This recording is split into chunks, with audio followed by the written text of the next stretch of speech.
there's not a lot of services for children. And my daughter has struggled a lot with anxiety and anger since she was about 4 years old. We were told there was really nothing available to us until she turned 12 years old. My main drive was to find a way that I would be able to get training to help my daughter and then in turn help other kids.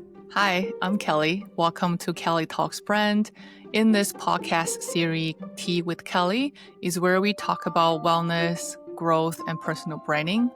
Your subscription really helped me produce more content like this. Thank you for being part of the journey. Hi, Candice. Welcome to Kelly Talks Brand. For people that don't know you, do you mind introduce yourself? Sure. Hi. So I'm Kandy. I just finished my professional counseling diploma through Rhodes Wellness School, and I'm getting ready to open up my own private practice. Me and Candice met through Rhodes Wellness College as I was doing the yoga teaching course. They said we offer free counseling services to any students in the public. That's how me and Candice got connected. And I think we started working from end of June this year. About that, yeah. Yeah, so it's November right now. So it's been like 4 months or so. Yes. I think we're just moving into the fifth. Yeah. Yeah, around there. I feel like as I'm progressing into my own personal path, I think having a counselor there to help you just created that non-judgmental space for you to talk about what's in your mind and have a sounding board for you is so valuable. That's why I invited Kandy. You prefer that? Do you prefer Kandy or Candice? Yes, Kandy. Kandy, okay.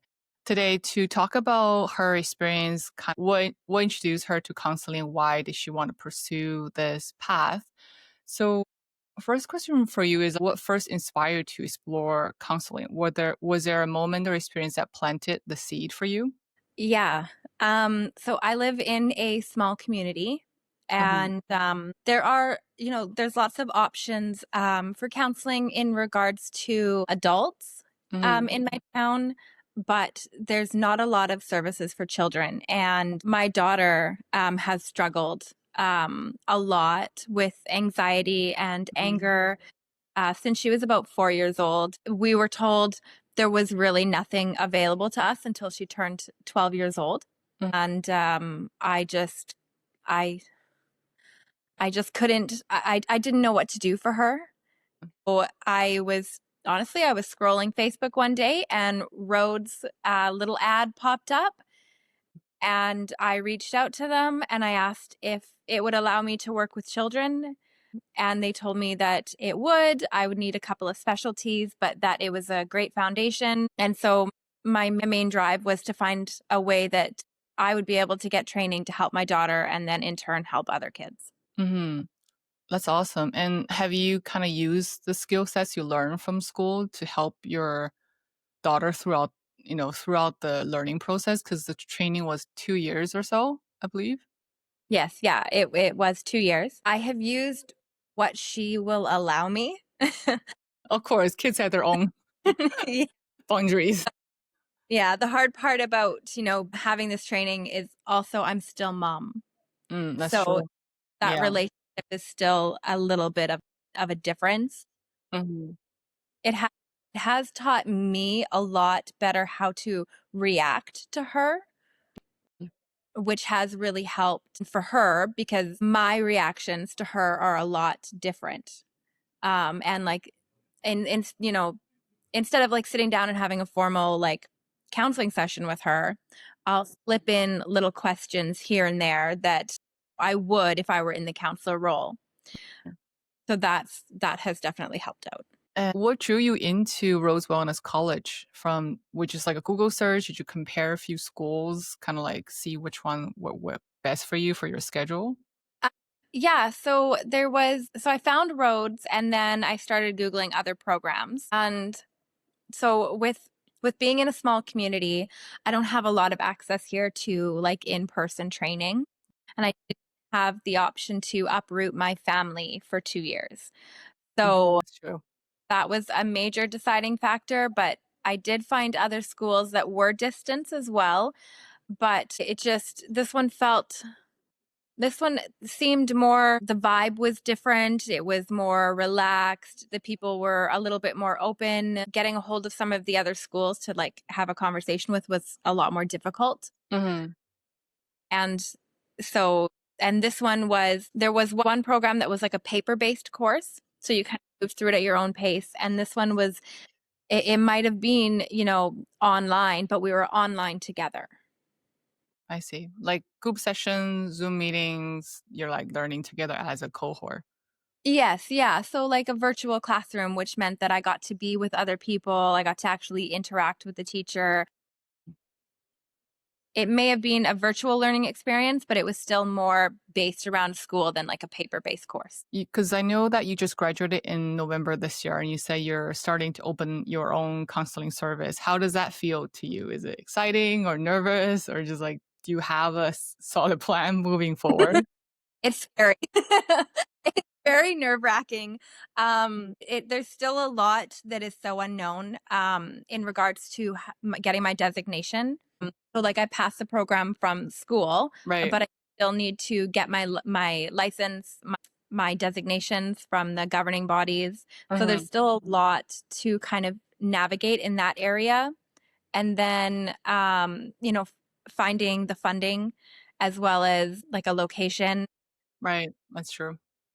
In order to be able to work with children, I need to have like an office because I do a lot of play therapy and art therapy and stuff. So I have to be really hands on with the kids. And your focus is mostly still on kids, not so much on adults moving forward. I will take adults, but my main focus is children, but it's also trauma. Mm, So I'm looking at things like PTSD or like phobias or, like things that kids have gone through, like abuse or, mm. kids that have been put into foster care and there's some trauma there. So that's my main focus. But for adults, it will also be like trauma focused as well. Awesome. And since you are in the program for 2 years, what's something about the counseling journey that most people don't realize, or either about the training itself or the emotional work behind it? Like you went into there did not expecting that you need to do that. So now it really depends on the program that you take. And that was another reason why I leaned into Rhodes Wellness is because Mhm. theirs is listed as experimental. Okay. So whereas if you go and get like your bachelor's and you go to a 4-year program, Mm, it's all academic based. So it's very heavy, it's very coursework, and there's not a lot of actually like doing counseling with each other. So in the Rhodes program, we are from day one, we're counseling each other. I see. We're learning how to actually hold space for these clients and counsel these clients from day one on top of the academic. It's not as much academic, like there's not a lot of like research and stuff for the program, but Mhm. it's all the same as your bachelor's. It's just more hands on. And that can be great. But at the same time, if you're not willing to dive into your own personal trauma, your own personal problems that's going on, it's not going to be the program for you because this course, you're crying from day one. It does not matter what you're coming forward with, you are crying, and it is very, very emotionally draining, but emotionally healing as well. I see. And as we mentioned about, the emotional, your emotions come up to the surface as you're counseling each other. I can see that counseling probably requires a lot of self reflection, either on the client side or on your own side. And how do you feel like this process help you understand yourself differently, or how do you interact with other people differently? Yeah, so um you hit it on the head. It is very self-reflecting on both ends. Mhm. Um as a counselor, you're coming to the room to hold space for a client and you don't know what they're bringing forward and it could be something that triggers you. It could be something that you yourself have to work on and you have to learn how to keep it together. And you have to figure out why these things are coming up for you and like how you can keep your own personal everything out of the room and be able to continue to hold space for this person to work through. Mm-hmm.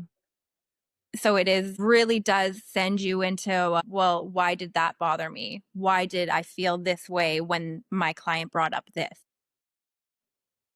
And the same, as a client sitting in the seat and having, the counselor, asking you, okay, well, you just mentioned this, but like what came up for you when you said that? How did that feel? What brought that up?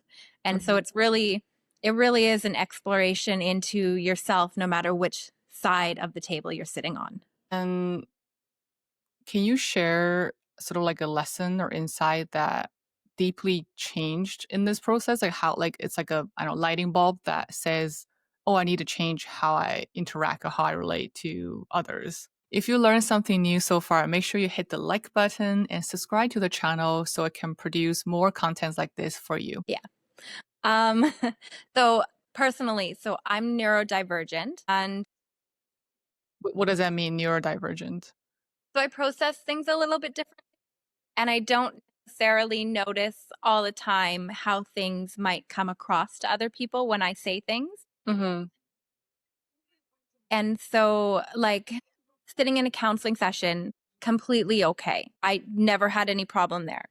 But outside of the professional environment, sometimes in interactions with people, I would say something that sounded one way in my head, but came out completely different to somebody else. And I couldn't understand, where the disconnect was. I see. And I had an absolutely amazing teacher who I have luckily been taken under her wing and continued to work with outside of school, Uh-huh. who brought this awareness to me and taught me how to really slow down, listen to how might what I'm saying affect the other person, and listen to the tone that's coming out. And it just really was like just a big shift to have that awareness, Mm. and to really have that awareness of myself in that manner. It's yeah, probably one of the biggest changes that I've had. Do you mind give us like an example of like a scenario of how would you react before you have a conversation with your mentor, and then after that, how does she kind of guide you through? What are the steps that she said you should do to like process it better? Okay, so I guess like in a situation where there's a disagreement, for instance, maybe like a real life event during the program. Something happened in the program and a teacher said one thing, and I I heard it a different way because Mm-hmm. of the way I process things. So the way that I heard it, and then the way that I responded was completely like opposite of what was happening. I had to have that teacher, my teacher from the outside, bring the awareness to the situation and help me like talk through it differently, because what was happened was it actually came through like in an email. Mm-hmm. And so I took the tone differently than it was meant to. And then so I responded to it in a way that was not what was coming to me. And so just having the awareness brought to me about how I process things and then how I respond to things. And like, how did you? I guess what was your feeling when you see that email? You said you took it differently. Like, did you have a specific sensation or feeling that you had when you look at the email? Yeah. So yes. So the email was and it wasn't meant to be this way, but the email came across as like a like being blamed for something, or Mhm. being, I can't remember the exact what the scenario was, but it came across as I was being attacked for something that I actually hadn't done. It was in there that this teacher had asked for clarification in regards to this scenario, but the way that it was worded, it wasn't a direct, can you explain this situation? Like there wasn't a direct question. It was in there, but it wasn't direct. So I take that interpretation and I just took the possible blame. So Right. then when you haven't done something, you generally kind of get your back up a little bit. Would I say you feel attacked?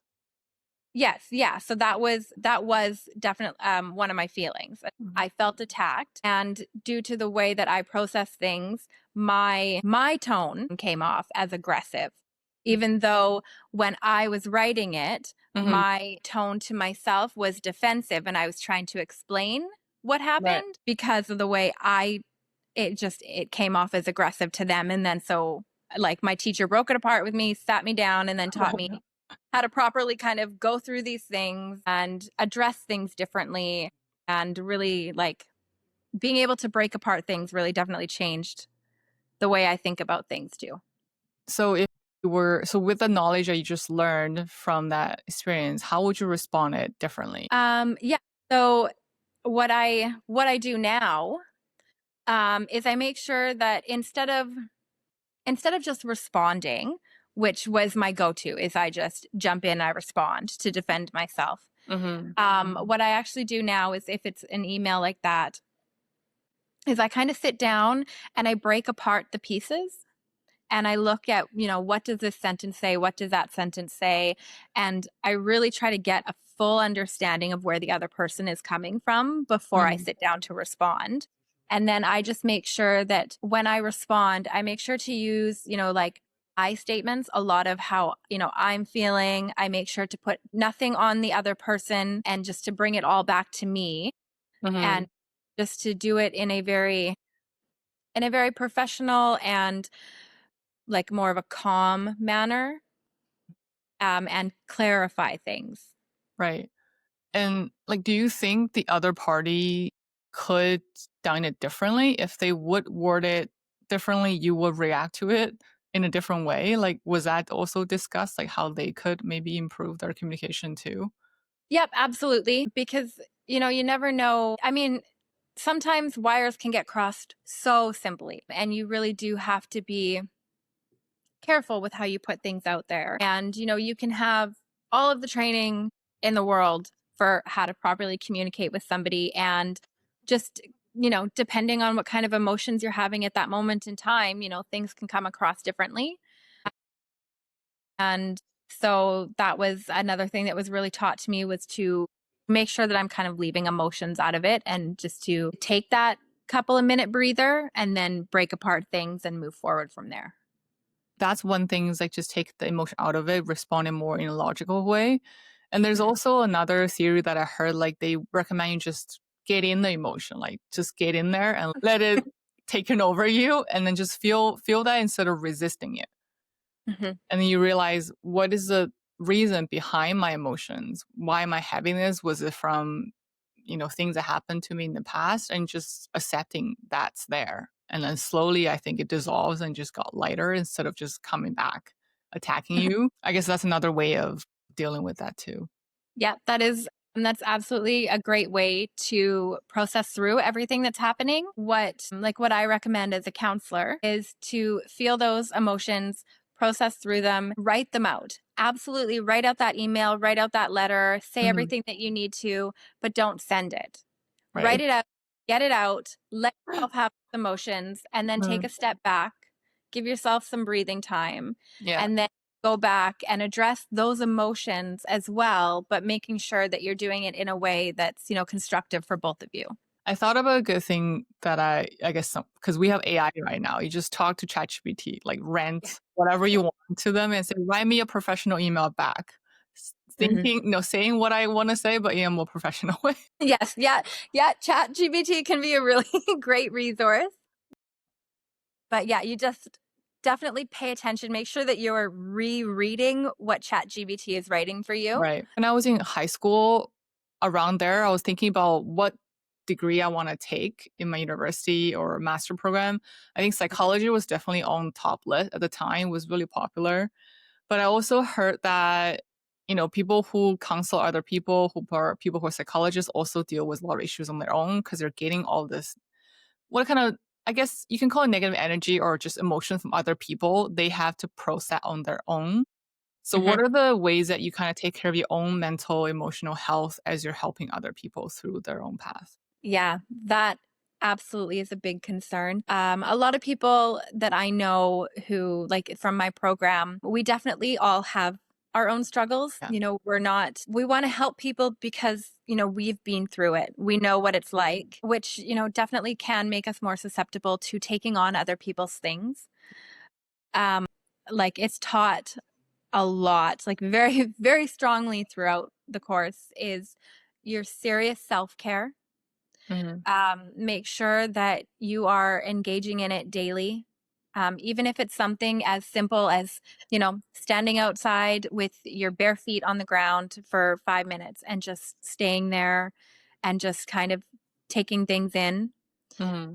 as well as we all of us counselors have our own counselor, and we make sure that we reach out to them on a regular basis, and even reaching out to, our friends who we were in the program with, if there's something going on and it's really, really getting to us. Personally, me and a couple of girlfriends, we have a group chat and we That's just good. we just vent and we Right. let it. Yeah. Mm-hmm. We're like, yep. And then, ever so often we'll pop in and, like we'll use CBT on each other or DBT and like work it through. And we're like, okay, you good now? We're good. Okay. Mm-hmm. But that self-care and definitely seeing your own counselor is really big, and making sure that you know your limit. If there is something that comes up that you just can't, if you have a major trigger, for instance, if you were very, very physically abused as a child, and that is just something that you can't do, is that you make sure that you know that boundary and that you refer that client out. You don't ever leave that client just hanging. You make sure that you find them somewhere good to go, and make sure that, they get to that other person, that they're in a safe place, and that you have done everything that you can do for them, but you make sure that you are keeping yourself safe too. Mm-hmm. And I personally go to counseling on a regular basis before, either with a paid counselor or for the last few months with you. But Mhm. there's a lot of people around me who are resistant to counseling. They think, oh, I have no issues. Like, why do I need a counselor? I'm not a psycho. Yeah. They have this resistant to counseling, and people who are fresh new, I guess they're afraid of exposing themselves to a stranger Mhm. out in the wild. So what would you want them to know or tell them about the experience, what the experience would be like if you're first time there? What they're afraid of is not going to happen to them, in a way, like reassurance. Mhm. Yeah. I guess what I would say to, to those people who are either kind of resistant or to people that are brand new is that, your mental health is just as important as your physical health. Um, sometimes we think that we're okay and we're just going to push things to the side. But, there's a great book out there called The Body Keeps the Score. And it really does. The more that you push things aside and pretend that they're not there, they build up in your body. And that kind of stuff can actually cause physical pain. You can have chronic pain, or you can develop autoimmune disorders because you're not letting things come out. And so it's really important. I mean, it can absolutely be scary, but it's all about finding somebody who you feel comfortable with, somebody who makes the environment feel safe for you to come forward and share. And that's the best thing that you can look for when you're looking for a counselor. Yeah, I have to say, finding a good counselor is not easy. Because first you gotta do, like, usually they offer this 15-minute like free consultation that you would talk to them and see whether they can help you. And you start this process, maybe your first 2 sessions, which is talking about your histories and how they can help you. In the public, when you're just looking for them on a website, they're not cheap. They could be ranging from $100 to $200 an hour. So I really like how Rhodes, and I think other facilities in Canada, offer the free counseling service. Just, people who are going through their training, you can get free help, at least for a period of time. Yes. Yeah. Looking back on your journey so far, what's like one piece of wisdom you just share someone who felt that, because this counseling is more about helping other people. For people who maybe want to get into counseling, what would you share with them, like if they wanted to help other but not sure where to start? I think I would say, just take the plunge. Becoming a counselor, honestly, it's one of the scariest things that I did. You always have that feeling like, am I going to be able to help this person? Am I going to cause more harm? Am I going to know what I'm actually doing? And, it's a journey. You learn, you really learn that, holding space for that client is one of the most important things. Personally, I used to think that a counselor was somebody who I was going to go to who had the answers to give to me. Mm-hmm. And it's not about that. It's about helping the client find that within themselves. And just by being able to hold that space for them and be Mm-hmm. their sounding board, they do a lot of that discovery on their own. So really just do it. Don't be scared. You can do it. It's not as scary as it seems. Mm-hmm. And the way that you feel when your clients leave and they're okay and they're better than when they came in is one of the best feelings you'll have. Yeah, I totally agree. I think counseling for the client side is a lot of self-discovery. It's like, I think a lot of people already have the answer in their head. They just need someone to walk through the path with them so they get to the destination they already knew from the beginning. Mm-hmm. And that's a scary part. Is like, that's the path you're going to be there, but without support and someone cheering on or guiding you, it's a lot harder that way. With support and some light along the way, you will get there a lot faster.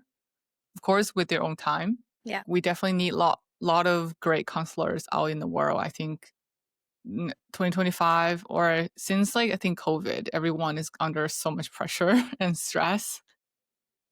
I agree with what you said that it's very hard to find, a counselor that you click with. So, like having more people out there is great. I've been through a fair amount of counselors very nice people, but Mm-hmm. ones that I didn't necessarily feel a connection with and feel safe enough to open up with. And Mm-hmm. it does take a while. So we definitely need more people in this line of work. Just don't give up. Keep looking. You'll find one that finally clicks with you. Yeah. So for people that want to connect with you, how would you like to get in? How would it? I do have a website. It's called aloracounslinggroup.org. ELORA. Okay, Laura. Alora, yeah. And all of my info is on that website. Okay, awesome. That's great. For people who want to connect with Kandy, definitely go to their website. And we have this tradition on our podcast, which I took from Dario, CEO, is the previous guest will ask the current guest a question. Oh, all So the right. previous guest, the question for you is, what are the top 5 life values that you have that you cannot live without? So, community, whether that's my family or my friends, honesty, trust, loyalty, and compassion. Awesome. That's great. And what question would you give to our next guest? What is something that drives you to keep moving forward? It's amazing. Thank you so much, Kandy, for coming to the show. Thank you for having me. If you liked this episode, you might also like this one.